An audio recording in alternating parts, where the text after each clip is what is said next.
Okay, so let's get one thing straight right from the start. This is not a technical guide to architecture. Nope. This is something way more personal. It's the story of a 10-year journey about an IT worker who decided to trade the crazy tech hub life in Pangyo for a piece of land and a dream on the beautiful island of Jeju. And it all kicked off with this one sentence. A joke, really. Something he said about a decade ago after buying a plot of land almost on a whim. But that one little offhand comment, it planted a seed that grew into this massive, life-changing challenge. I mean, how many of us have that one-day escape plan, right? This is the story of someone who actually did it. So you gotta ask, what pushes someone from just joking around to starting a project that lasts a whole decade? Well, it all begins with this classic conflict, that dream of getting away versus the reality of just grinding it out every single day. And honestly, this comparison just hits the nail on the head. On one side, you've got the prison of work. You know the feeling, that endless cycle of commuting, the late nights, stuck in an office tower in Pangyo. But on the other side, there's the dream of freedom. And it's totally inspired by that last scene in the Shawshank Redemption. That shot of Andy Dufresne on the beach, finally free, that's the exact feeling he was chasing. You know, the thing is, the real push didn't come from some big dramatic moment of clarity.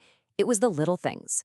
It was all those quiet moments stuck on a bus, staring out at the city lights late at night, and just having that slow, creeping realization that life was just slipping by. That's what really lit the fire to make a change.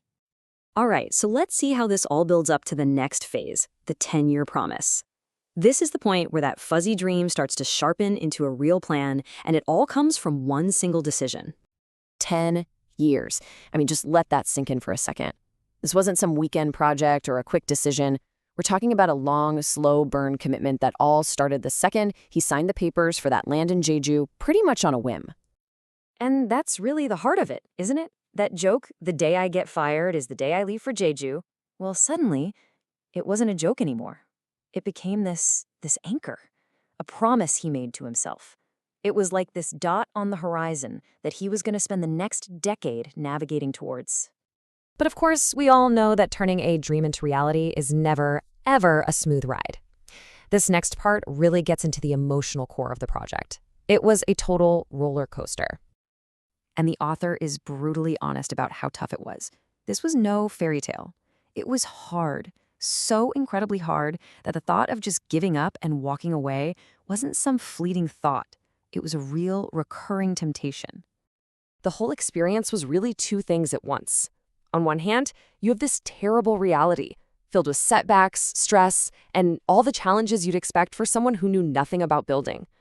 But then, on the other hand, it was also this incredible healing journey. Every trip to the island, every tiny bit of progress, felt like taking a trip to some unknown magical world, a million miles away from his office life. And over time, something really interesting happened. The way he saw the project, it completely changed. It stopped being just a construction project. It became this deep, personal challenge. He even started to see himself as Dorothy on the yellow brick road on this grand quest to meet the Wizard of Oz. It turned into an epic adventure story, and he was the hero. So all of this brings us to the real point, the whole reason for sharing this story. And it's probably not what you're thinking. So what's this really all about? He makes it super clear. This is not a how-to guide for building your own house. It doesn't have all the technical details you'd need for that.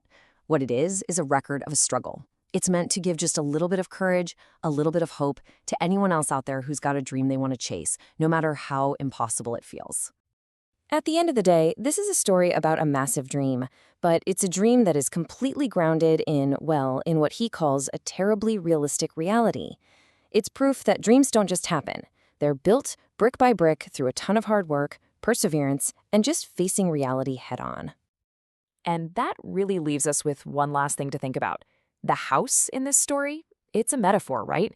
It could be a new career, a personal project, a different way of living your life. So the question this story is really asking all of us is, what's the dream house that you're building?